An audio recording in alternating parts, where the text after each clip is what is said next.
और सीधे रुख करेंगे जहां पर टोक्यो दौरे पर है पीएम नरेंद्र मोदी। एक प्रकार से इस रिश्ता हमारा सामर्थ्य का है, ये रिश्ता सम्मान का है और ये रिश्ता विश्व के लिए सांझे संकल्प का भी है। जापान से हमारा रिश्ता बुद्ध का है, बोध का है, ज्ञान का है। हमारे महाकाल है तो जापान में दाइकोकुतेन है। हमारे ब्रह्मा है तो जापान में बोनतेन है। हमारी मां सरस्वती है तो जापान में बेंजाइतेन है। हमारी महादेवी लक्ष्मी है तो जापान में किचिजोतेन है। तो हमारे गणेश है तो जापान में कानगीतेन है। जापान में अगर जैन की परंपरा है तो हम ध्यान को, मेडिटेशन को आत्मा से साक्षात्कार का माध्यम मानते हैं। 21वीं सदी में भी भारत और जापान के इन सांस्कृतिक संबंधों को हम पूरी प्रतिबद्धता के साथ आगे बढ़ा रहे हैं। और मैं तो काशी का सांसद हूं और बड़े गर्व से कहना चाहूंगा कि जापान के पूर्व प्रधानमंत्री श्री आबे जब काशी आए थे तब उन्होंने एक बहुत बढ़िया सौगात काशी को दी। काशी में जापान के सहयोग से बना रुद्राक्ष और जो मेरी कभी कर्मभूमि रही वो अहमदाबाद में जैन गार्डन और काइजन एकेडमी, ये ऐसी बातें हैं जो हमें कितनी निकट लाती है। यहां आप सभी जापान में रहते हुए इस ऐतिहासिक बंधन को और मजबूत बना रहे हैं और सशक्त कर रहे हैं। साथियों, आज की दुनिया को भगवान बुद्ध के विचारों पर, उनके बताए रास्ते पर चलने की शायद पहले से ज्यादा जरूरत है। यही रास्ता है जो आज दुनिया की हर चुनौती, चाहे वो हिंसा हो, अराजकता हो, आतंकवाद हो, क्लाइमेट चेंज हो, इन सब से मानवता को बचाने का यही मार्ग है। भारत सौभाग्यशाली है कि उसे भगवान बुद्ध का प्रत्यक्ष आशीर्वाद मिला। उनके विचारों को आत्मसात करते हुए भारत निरंतर मानवता की सेवा कर रहा है। चुनौतियां चाहे किसी भी प्रकार की हो, कितनी बड़ी क्यों न हो, भारत उनका समाधान ढूंढता ही है। कोरोना से दुनिया के सामने जो 100 साल का सबसे बड़ा संकट पैदा हुआ वो हमारे सामने है। और ये जब शुरू हुआ था तब किसी को नहीं पता था कि आगे क्या होगा। शुरू में तो ऐसा ही लग रहा था वहां आया है, यहां क्या है। किसी को पता नहीं था इसको कैसे हैंडल किया जाए। और न वैक्सीन भी नहीं थी और न इस बात का कोई आइडिया था कि वैक्सीन कब तक आएगी। यहां तक कि इस बात पर भी डाउट था कि वैक्सीन आएगी या नहीं आएगी। चारों तरफ अनिश्चितता का माहौल था। उन परिस्थितियों में भी भारत ने दुनिया के देशों में दवाएं भेजी, जब वैक्सीन्स अवेलेबल हुई तो भारत ने मेड इन इंडिया वैक्सीन्स अपने करोड़ों नागरिकों को भी और दुनिया के 100 से अधिक देशों को भी भेजी।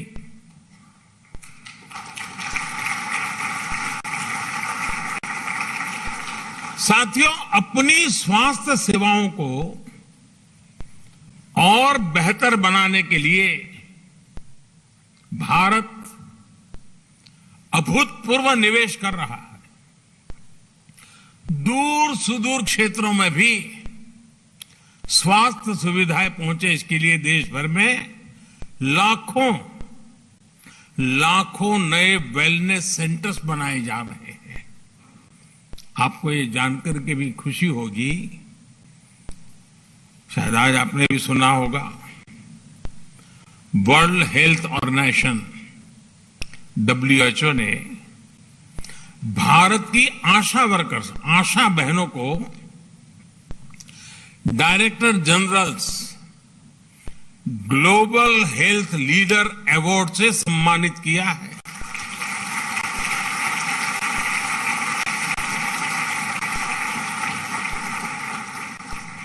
भारत की लाखों आशा बहनें मैटरनल केयर से लेकर के वैक्सीनेशन तक, पोषण से लेकर के स्वच्छता तक देश के स्वास्थ्य अभियान को गति दे रही है। गांव के अंदर मैं आज जापान की धरती से हमारी सभी आशा वर्कर बहनों को हृदय से बहुत बहुत बधाई देता हूं, उनको सैल्यूट करता हूं।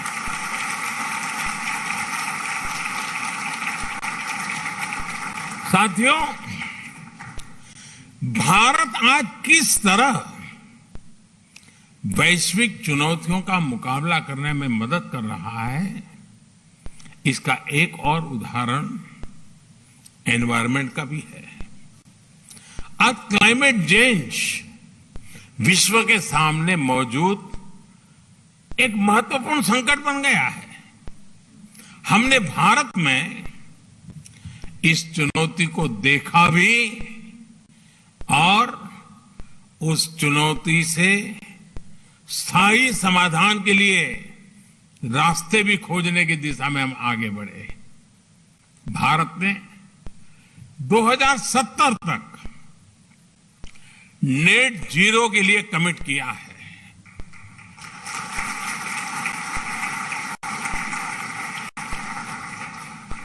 हमने इंटरनेशनल सोलर अलायंस जैसे ग्लोबल इनिशिएटिव का भी नेतृत्व किया। क्लाइमेट चेंज के कारण दुनिया पर नेचुरल डिजास्टर्स का खतरा भी बढ़ गया है। इन डिजास्टर्स के खतरों को, उनके प्रदूषण के दुष्प्रभावों को जापान के लोगों से ज्यादा बेहतर और कौन समझ सकता है। प्राकृतिक आपदाओं से जापान ने लड़ने की क्षमता भी बना दी है। जिस तरह जापान के लोगों ने इन चुनौतियों का सामना किया है, हर समस्या से कुछ न कुछ सीखा है,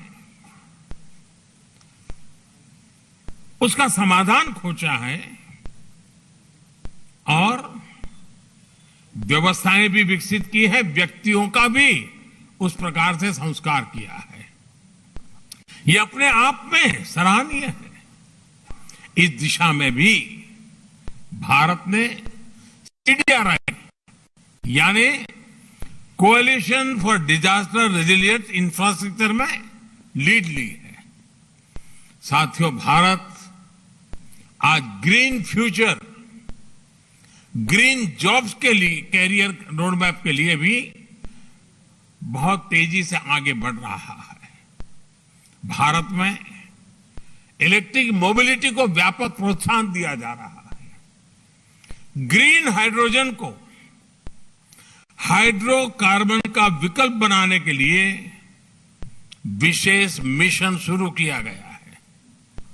बायोफ्यूल से जुड़ी रिसर्च और इंफ्रास्ट्रक्चर के निर्माण पर बहुत बड़े स्केल पर काम चल रहा है। भारत ने इस दशक के अंत तक अपनी टोटल इंस्टॉल्ड पावर कैपेसिटी का 50% नॉन फॉसिल फ्यूल से पूरा करने का संकल्प लिया है।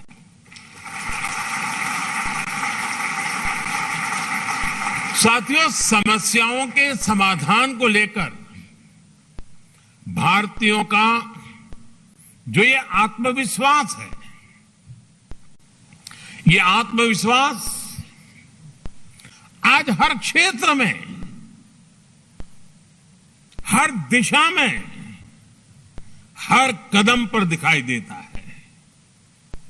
ग्लोबल सप्लाई चेन को जिस प्रकार बीते 2 सालों में नुकसान पहुंचा है, पूरी सप्लाई चेन सवालिया निशान में गिरी हुई है।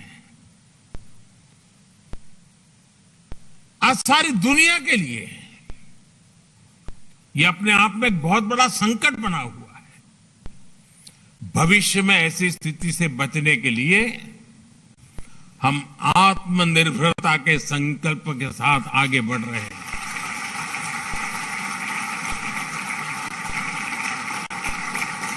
और आत्मनिर्भरता का ये हमारा संकल्प सिर्फ भारत के लिए है ऐसा नहीं है। ये एक stable, trusted global supply chain के लिए भी बहुत बड़ा इन्वेस्टमेंट है। आज पूरी दुनिया को यह एहसास हो रहा है कि जिस स्पीड और स्केल पर भारत काम कर सकता है वो अभूतपूर्व है।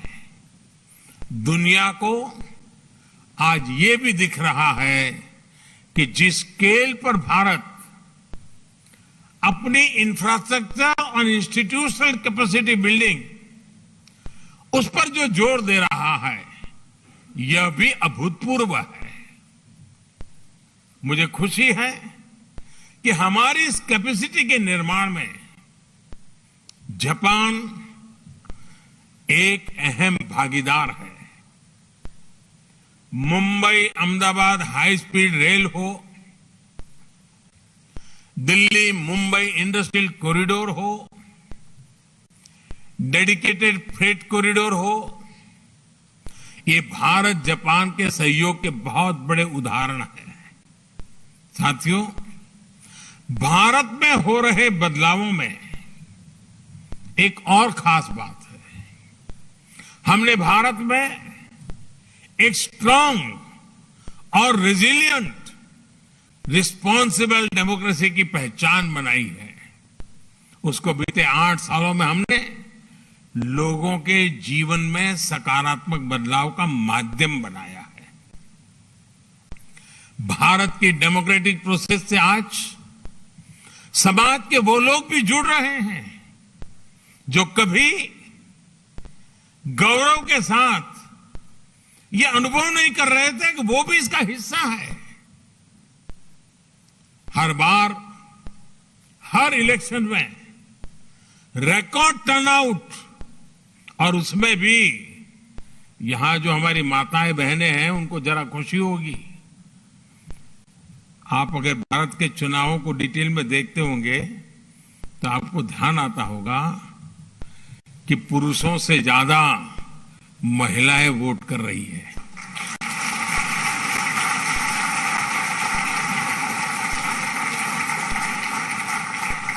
ये इस बात का प्रमाण है कि भारत में डेमोक्रेसी सामान्य से सामान्य नागरिकों के हकों के प्रति कितनी सजग है, कितनी समर्पित है और हर नागरिक को कितना सामर्थ्यवान बनाती है। साथियों, मूल सुविधाओं के साथ साथ हम भारत के एस्पिरेशन को भी नई बुलंदी दे रहे हैं, नया आयाम दे रहे हैं। भारत में इंक्लूसिवनेस का, लीकेज प्रूफ गवर्नेंस का, यानी एक ऐसी डिलीवरी व्यवस्था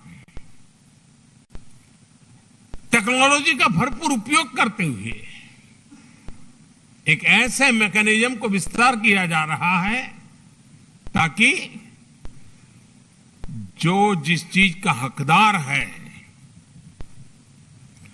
वो बिना मुसीबतें, बिना कोई सिफारिश को, बिना कोई करप्शन किए अपने हक को प्राप्त कर सकता है और उसमें हम पूरी ताकत से जुटे हुए हैं।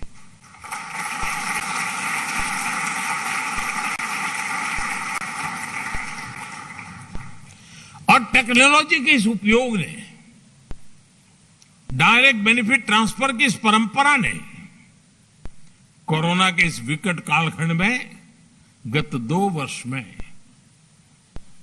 भारत की और खास करके भारत के दूर सुदूर गांव में रहने वाले, जंगलों में रहने वाले हमारे नागरिकों के हकों की बहुत बड़ी रक्षा की है, उनकी मदद की है।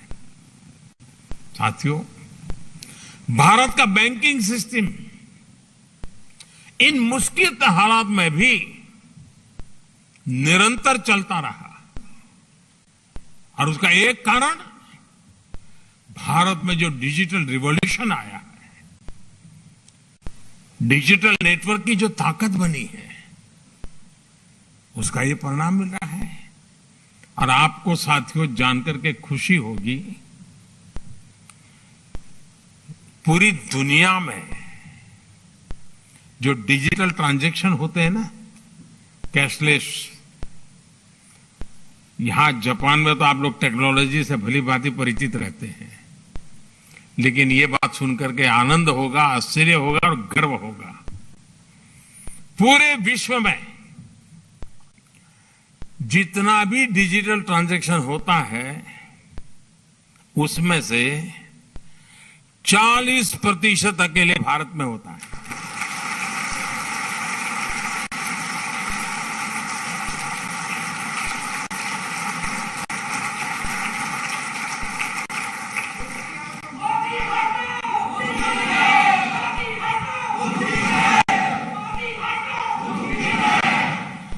कोरोना के शुरुआती दिनों में जब सब बंद था,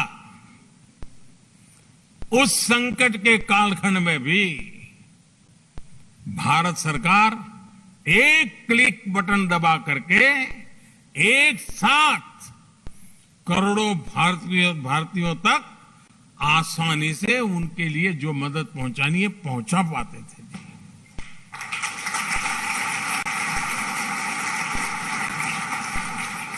और जिसके लिए मदद तय थी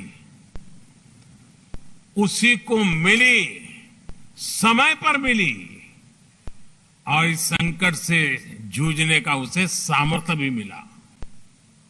भारत में आज सही मायने में पीपल लेड गवर्नेंस काम कर रही है। गवर्नेंस का यही मॉडल डिलीवरी को एफिशिएंट बना रहा है। यही डेमोक्रेसी पर निरंतर मजबूत होते विश्वास का सबसे बड़ा कारण है।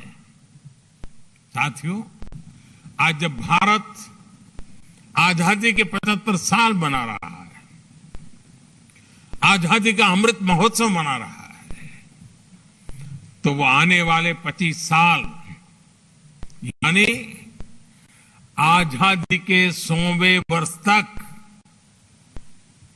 हिंदुस्तान को हमें कहां पहुंचाना है, किस ऊंचाई को प्राप्त करना है, विश्व में हमारे झंडा कहां कहां कैसे कैसे गाड़ना है, आज हिंदुस्तान उस रोड मैप तैयार करने पर लगा हुआ है।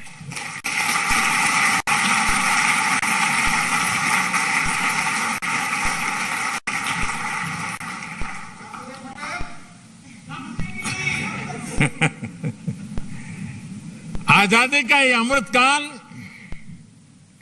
भारत की समृद्धि का, संपन्नता का एक बुलंद इतिहास लिखने वाला है। दोस्तों, मैं जानता हूं कि ये जो संकल्प हमने लिए हैं, ये संकल्प आप पे बहुत बड़े हैं।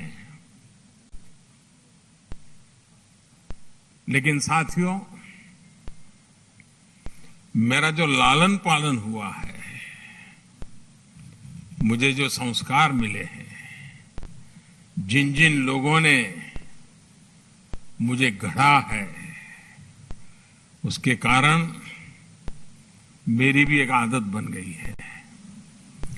मुझे मक्खन पर लकीर करने में मजा नहीं आता है, मैं पत्थर पर लकीर करता हूं।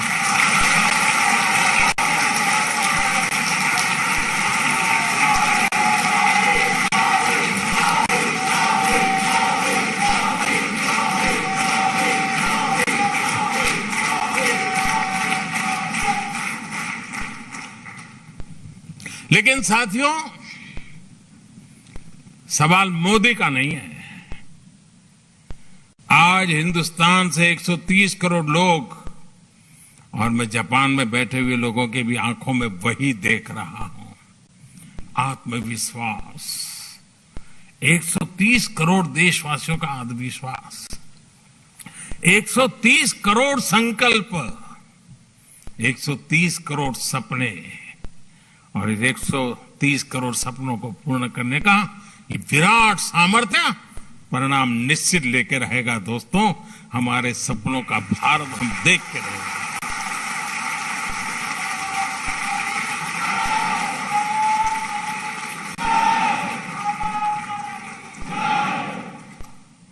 आज भारत अपनी सभ्यता, अपनी संस्कृति, अपनी संस्थाओं के, अपने खोए हुए विश्वास को फिर से हासिल कर रहा है। दुनिया भर में कोई भी भारतीय आज सीना तान करके, आंख में आंख मिला करके हिंदुस्तान की बात बड़े गर्व से कर रहा है। ये परिवर्तन आया है।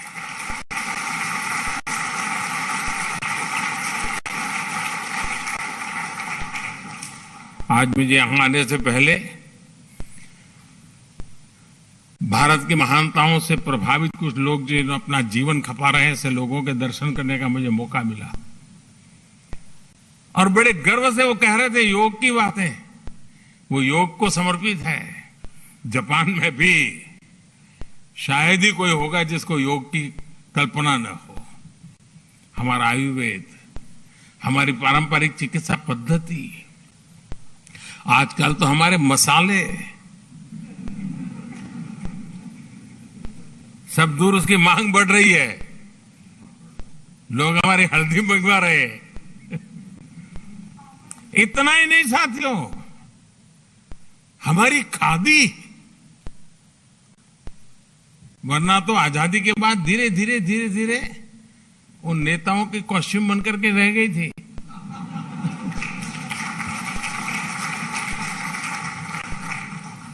आज उसका आज पुनर्जीवन हो गया है। खादी ग्लोबल बन रही है जी। यही तो भारत की बदलती हुई तस्वीर है दोस्तों। आज का भारत अपने अतीत को लेकर जितना गौरवान्वित है, उतना ही tech led, science led, innovation led, talent led future को लेकर भी आशावान है। जापान से प्रभावित होकर स्वामी विवेकानंद जी ने एक बार कहा था कि हम भारतीय नौजवानों को अपने जीवन में कम से कम एक बार जापान की यात्रा जरूर करनी चाहिए।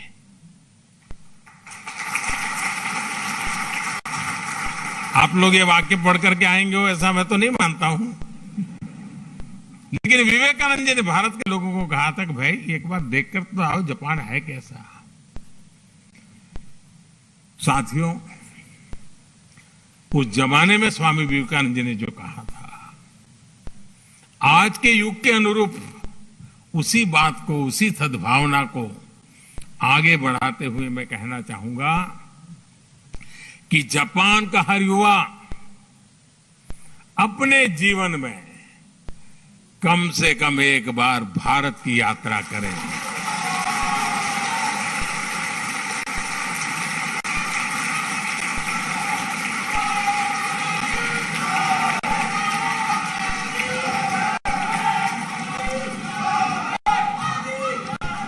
आपने अपनी स्किल से, अपने टैलेंट से, अपनी एंटरप्रेन्योरशिप से जापान की इस महान धरती को मंत्रमुग्ध किया है।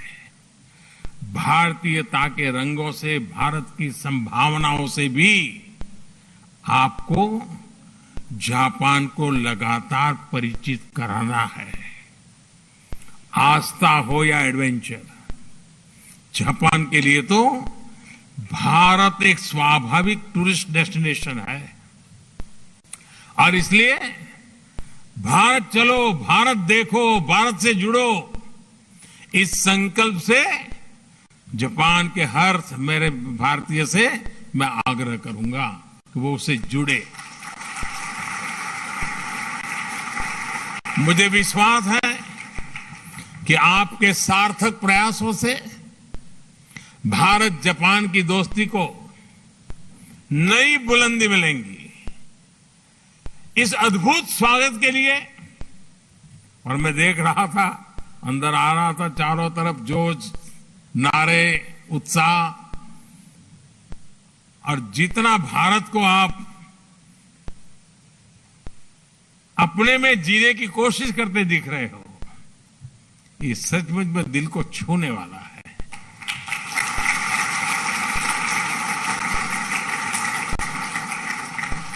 आपका ये प्यार, ये स्नेह हमेशा बना रहे। इतनी बड़ी तादाद में आकर के, और मुझे बताया गया कि जापान में से सिर्फ टोक्यो से नहीं, बाहर से भी कुछ साथी आज आए हैं। पहले मैं आया करता था, इस बार नहीं आ पाया था, आप भी आ गए। लेकिन मुझे अच्छा लगा, आप सबके दर्शन करने का अवसर मिला। मैं फिर एक बार आप सबका बहुत बहुत धन्यवाद करता हूं, हृदय से आभार व्यक्त करता हूं। भारत माता की, भारत माता की, भारत माता की बहुत बहुत धन्यवाद।